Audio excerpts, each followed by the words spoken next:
Hello दोस्तों, स्वागत है सभी का बीपीएससी वाला में। आज दोस्त हम लोग थोड़ा सा बात करते हैं बिहार स्पेशल सिलेबस, है ना। प्री और मेंस में क्या वेटेज है बिहार स्पेशल का, क्यों इतनी चर्चा में रहता है बिहार स्पेशल, चाहे वो करेंट अफेयर हो, चाहे वो हिस्ट्री ज्योग्राफी हो, क्या सब कुछ पढ़ना है। बिहार स्पेशल का एक एक चीज़ रट्टा मारना है। बिहार स्पेशल देखिए, किसी भी एग्जाम में उसका जो रीजनल टॉपिक होता है थोड़ा सा टफ हो जाता है। इसके पीछे रीजन है कि वो हम लोग रेगुलर वाइज नहीं पढ़ते। जैसे आप इतिहास पढ़ते हो तो आप रेगुलर वाइज एक स्टोरी पर, लेकिन जैसे ही बिहार स्पेशल में आते हो या यूपी स्पेशल में आते हो तो वहां पर जो लोकल लीडर्स होते हैं उनके नाम भी याद रखने पड़ते हैं। तो ये थोड़ा सा क्या, और चूंकि यह काम आप साल में एक आध बार करते हैं तो इसलिए थोड़ा सा आपके लिए क्या हो जाता है, टफ हो जाता है। आइए हम लोग थोड़ा सा बात करते हैं 71, 72 या जो भी आगे बीपीएससी दे रहे हैं, बिहार स्पेशल में किस पे कहाँ फोकस करें, बिहार स्पेशल को कैसे पढ़ें। चलिए इस पर बात करते हैं। सबसे पहले हम लोग अगर यहां पर बात करें तो बिहार स्पेशल पे हम लोग आते हैं।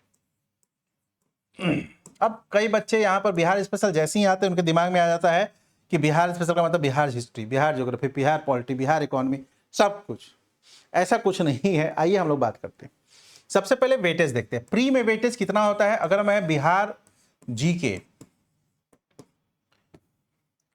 अगर मैं बिहार जीके की बात करूं और बिहार करेंट की बात करूं तो दोनों मिलाकर लगभग 22-23 क्वेश्चन पूछ देता है। कभी कभी ओवरऑल अगर मैं बात करूं ऑन एन एवरेज तो 20-21 क्वेश्चन आपको यहां पर लगातार 20 क्वेश्चन को मानकर चलिए ऑन एन एवरेज पूछा हुआ है, दोनों की बात करें तो। ठीक है, तो देख ही रहोगे कि पीटी में इसका इंपॉर्टेंट क्या है कि 150 में ऑन एन एवरेज की बात करूं, कभी कभी ये बढ़ भी जाता है।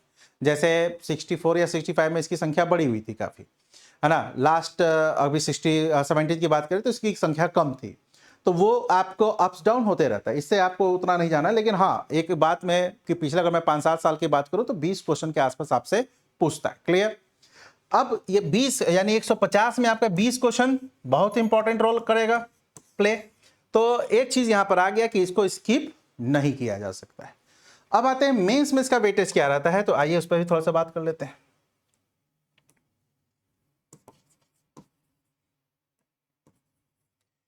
मेंस में Bihar history, Bihar geography, Bihar budget, budget plus आपको करेंट अफेयर, और इसका जो आर्थिकी चैप्टर होता है बिहार का, कुछ कुछ चीज, बहुत नहीं। तो ये आपको पूछता है, किसी टॉपिक पे ऐड करके पूछ देगा। शॉर्ट क्वेश्चन तो अभी इसका डायरेक्ट नहीं आया है, लेकिन हाँ ज्यादातर चांसेस क्या, जैसे एज फॉर एग्जांपल अगर आपको ज्योग्राफी में आपसे पूछ रहा है इंडस्ट्री, तो आपको वहां पर एक पैराग्राफ में बिहार के इंडस्ट्री को भी बताइए। समझ रहे। अगर एग्रीकल्चर पूछ रहा है आपसे क्वेश्चन में, एग्रीकल्चर अगर इंडिया लेवल के क्वेश्चन पूछ रहा है, लेकिन तो उसमें बिहार भी डालिए।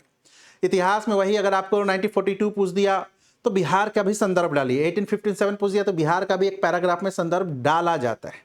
ठीक है, इससे क्या हो जाता है कि आंसर अट्रैक्टिव हो जाता है। और यह बीपीएससी के अकॉर्डिंगली, मान लीजिए कि आपको 1857 की क्रांति पूछ दिया, ठीक है, तो आपने तो एक ओवरऑल बता दिया, लेकिन अब इसमें बिहार की भूमिका को भी अगर आपने एक पैराग्राफ में लिख दीजिएगा ना, तो आपको जो बहुत पॉसिबिलिटीज है कि नंबर दूसरों से एक्स्ट्रा मिलेगा।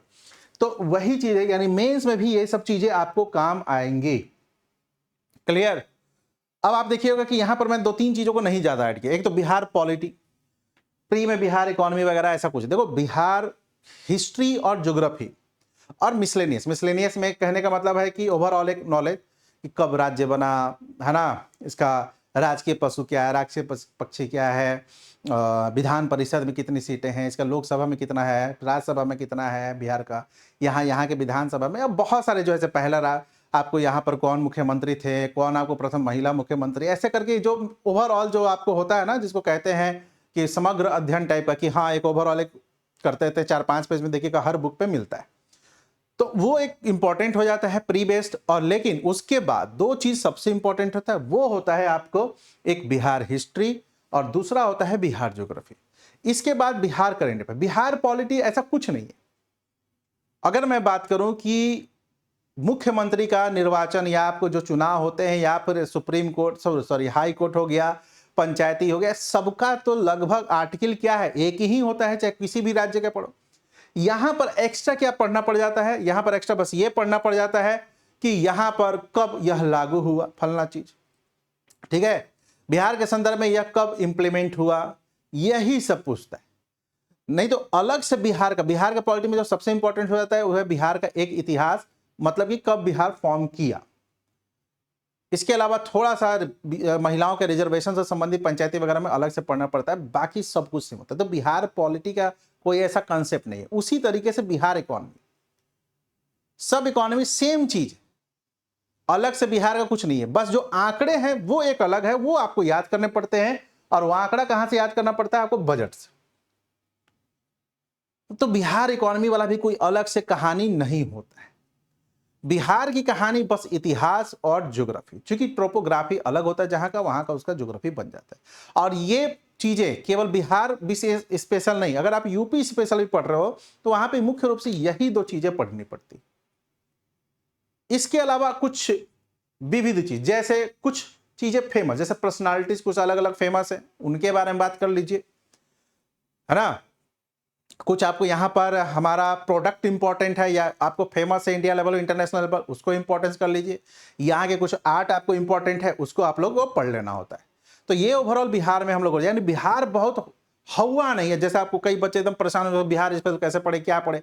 तो बिहार स्पेशल बहुत आसान है, और कैसे आसान हम लोग देखते हैं। और बिहार स्पेशल आपको पढ़ना पड़ेगा, क्योंकि 20 क्वेश्चन का आपको यहाँ पर, मैं ऑन एन एवरेज की बात करूँ, कभी कभी 25 भी हो जाता है, कभी कभी 15 भी हो जाता है। तो देखो, हिस्ट्री की बात करें तो बिहार की हिस्ट्री, मैं बिहार की हिस्ट्री की बात करता हूं, वही चीज है तीनों यहां पर भी, एंशिएंट, मिडेवल, मॉडर्न, सेम चीज है ना। एंशिएंट भारत का इतिहास इक्वल टू बिहार का इतिहास। क्यों? एंशिएंट हिस्ट्री में क्या पढ़ते हैं? स्टोन एज पढ़ते हैं, हड़प्पा पढ़ते हैं, फिर आपको वैदिक पढ़ते हैं, है ना। उसके बाद फिर मगध आ जाता है, फिर मगध का मौर्य करते हुए आपको गुप्ता वंश के आते हुए कर लेते हैं। यही है यहाँ पर बिहार में भी। बिहार में हड़प्पा नहीं पढ़ना है, क्योंकि बिहार में कोई भी हड़प्पा के साइट मिले नहीं मिला है। स्टोन एज का मुश्किल से 5-7 फैक्ट हैं, उसको देखना है। तो अगर आपने एंशिएंट हिस्ट्री को अच्छे से पढ़ लिया तो बिहार स्पेशल का प्राचीन भारत आपका सिलेबस हो जाएगा इत्तू सा, ठीक है। क्यों? क्योंकि आपने बौद्ध, जैन सब कुछ कहां पढ़ रखा है, मेन आपको प्राचीन भारत में। इसलिए जैसे ही हम लोग प्राचीन इतिहास पढ़ते हैं बिहार का, तो उसमें इसका सिलेबस तो ऑटोमेटिकली कम हो जाता है। क्यों? क्योंकि मैक्सिमम चीजें हम लोगों ने कहां पढ़ रखा है, मैक्सिमम चीजें हम लोगों ने पढ़ रखा है आपको मुख्य वाले इतिहास में जब हम लोग पढ़ते हैं। तो यहां पर कुछ अलग से क्वेश्चन कहां से, मतलब जो थोड़ा सा फोकस्ड एरिया होता है वो यह होता है यहां पर कि एक बौद्ध धर्म से क्वेश्चन पूछ देता है, ज्यादातर जैन से पूछ देता है, थोड़ा सा कभी कभी मगध से पूछ देता है, मौर्य से पूछ देता है। पाषाण से 5-6 फैक्ट है, उसको पढ़ लीजिए। उससे ज्यादा पाषाण काल से क्वेश्चन, यानी स्टोन से क्वेश्चन उससे ज्यादा नहीं पूछ देता है। जो हम लोग ने देखा है ना, नियोलिथिक एज के कुछ साइट्स हैं जो कि आपको चिरांद वगैरह क्षेत्र मिले हैं, कुछ वैशाली के, कुछ सासाराम के क्षेत्र में, बस वही 5-7 फैक्ट है जो आपको अलग से पढ़ना पड़ता है। ज्यादा फोकस रहता है बौद्ध। देखिएगा आप बीपीएससी के एग्जाम में कि बौद्ध जैन से क्वेश्चन रहता है। एक आधी साल ऐसा एक्सेप्शन हुआ होगा जो नहीं रहता है, नहीं रहता है, और बेसिक क्वेश्चन रहता है। ऐसा नहीं कि बहुत टफ क्वेश्चन देंगे। तो ये एंशिएंट हिस्ट्री आपके लिए इसलिए आसान हो जाता है, बिहार में एंशिएंट हिस्ट्री इसलिए आसान हो जाता है। अब मध्यकाल क्या पढ़ना है यहां पर? तो मध्यकाल यहां पर पढ़ना होता है वही चीज यहां से है, जैसे दिल्ली सल्तनत, मुगल, है ना। हम लोग यही पढ़ते हैं ना मध्यकाल में, दिल्ली सल्तनत पढ़ते हैं, मुगल पढ़ते हैं, एक राजपूत पढ़ते हैं, और इसके बाद आपको मराठा पढ़ते हैं। हमको पता है कि राजपूत का संबंध कुछ नहीं रहा है बिहार से, तो हम लोग को बिहार में राजपूत काल नहीं पढ़ना पड़ता है। मराठा का भी इंटरफेयर नहीं है, तो हम लोग को मराठा भी आपको यहाँ पर नहीं पढ़ना पड़ता है। बस थोड़ा सा बंगाल के संदर्भ में अलीवर्दी खां के समय आपको 1-2 छोटे छोटे आपको यहाँ पर हुए थे वो। दिल्ली सल्तनत, मुगल इंपॉर्टेंट है। क्यों? क्योंकि उन्होंने बिहार में हस्तक्षेप किया।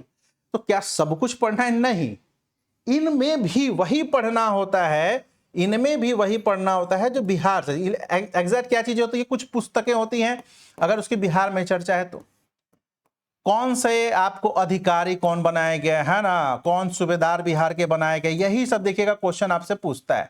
कौन सूबेदार बनाए गए, कौन से यात्री बिहार आए थे, कौन से यात्री बिहार आए थे, इसके अलावा कौन सा शासक बिहार में, जैसे फिरोज शाह देखिएगा तुगलक, सॉरी गयासुद्दीन तुगलक या एमबीटी वगैरह इंटरफेयर किया, उसका देखिएगा कि अकबर वगैरह किया, फिर अमर सिंह को यहाँ पर लाया। तो जो जो बिहार में इंटरफेयर किए हैं शासक या कोई भी हेड प्रमुख जो है, अगर ये किया है बस वही पढ़ना होता है। क्यों? क्वेश्चन वहीं से ही आता है और कुछ नहीं आता। दिल्ली सल्तनत के पहले जो आक्रमण हुआ था खिलजी का, बख्तियार खिलजी है ना, बख्तियार खिलजी का, बस वहां से। तो मिडाइवल हिस्ट्री में बहुत ज्यादा वेटेज नहीं है, मिडाइवल हिस्ट्री में भी बहुत ज्यादा परेशान होने की आवश्यकता नहीं। मेन खेल कहां होता है? ये मेन खेल कहां होता है भाई? आधुनिक इतिहास। तो अगर आप बिहार के इतिहास में इस दोनों को ऐसे पढ़ लीजिए और आधुनिक इतिहास बिहार का अगर बहुत अच्छे से कर जाओ, सोर्स बहुत मिल जाएगा। या फिर बीपीएससी वाले का बुक आप ले सकते हैं, है ना, यहाँ तो नहीं है, अगर मैं पटना रहता तो दिखाता बीपीएससी वाला का बिहार स्पेशल का बुक, बहुत शानदार। कहीं भी मार्केट में बहुत सारे बुक है, आप किसी से भी ले सकते हैं, है ना। मॉडर्न हिस्ट्री इंपॉर्टेंट, क्योंकि 1857 पूछता है, यूरोपीय कंपनी पूछता है, यूरोपीय कंपनी के मुश्किल से 5-6 फैक्ट हैं। 1857 बहुत ही इंपॉर्टेंट हो जाता है। फिर आपको यहाँ पर असहयोग आंदोलन में भूमिका, क्रांतिकारी आंदोलन में भूमिका है, या फिर आपको यहाँ पर देखिएगा कि सविनय अवज्ञा आंदोलन हो गया, भारत छोड़ो आंदोलन हो गया, जयप्रकाश नारायण हो गया, राजेंद्र प्रसाद हो गए, सचिदानंद सिन्हा हो गए, इनसे रिलेटेड क्वेश्चन पूछता है। तो आपके लिए जो सबसे इंपॉर्टेंट है आधुनिक। तो अगर आप बिहार स्पेशल के हिस्ट्री में अगर आधुनिक भाग पे बहुत अच्छे से फोकस करके जाए तो आपको बहुत अच्छे से आपको यहां पर कवर कर लीजिएगा हिस्ट्री को। अब आते हैं ज्योग्राफी।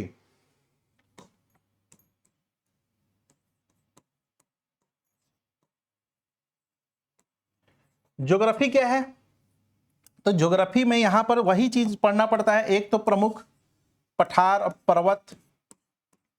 अब इसमें कैसे क्वेश्चन पूछते हैं, देखो जैसे आपको, जैसे सोमेश्वर क्या है, मोरदार शिवाली का एक भाग है, पूछ देगा, विंध्यन पूछ देगा, जो कि हम लोग क्या कहते हैं यहाँ पर कैमूर, और जाइए आप रोहतास में, आपको वहां पर उसका प्रभाव है। या फिर पूछ देगा धारवाड़ श्रेणी के कौन है, तो राजगीर, खगड़िया, मुंगेर, यहाँ पर कई सारे पर्वते।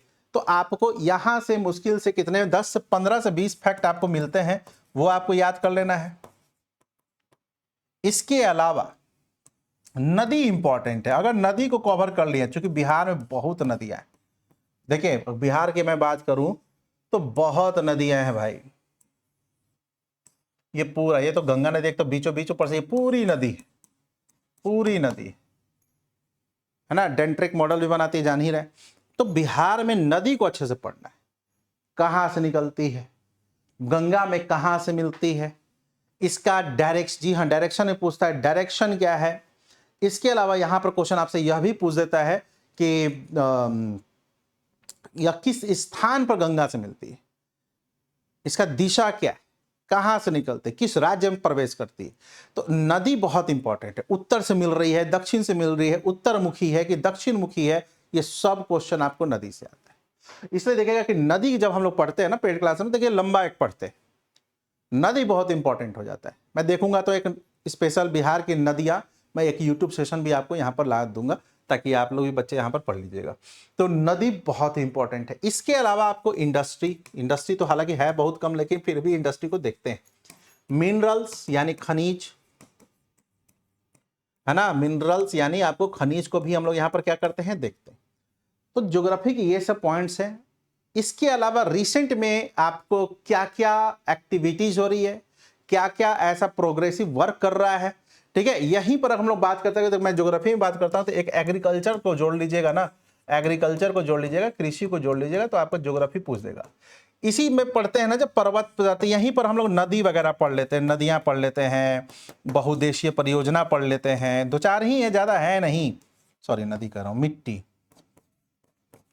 मिट्टी पढ़ लेते हैं, बहुउद्देशीय योजना पढ़ लेते हैं, थोड़ा सा वन पढ़ लेते हैं, ठीक है। तो पूरा यही है, ठीक है। इससे ज्यादा आपको बिहार ज्योग्राफी पढ़ने की आवश्यकता नहीं है। ज्यादातर जो टारगेटेड क्वेश्चन रहता है वो यहां से रहता है, और एक ये इससे रहेगा,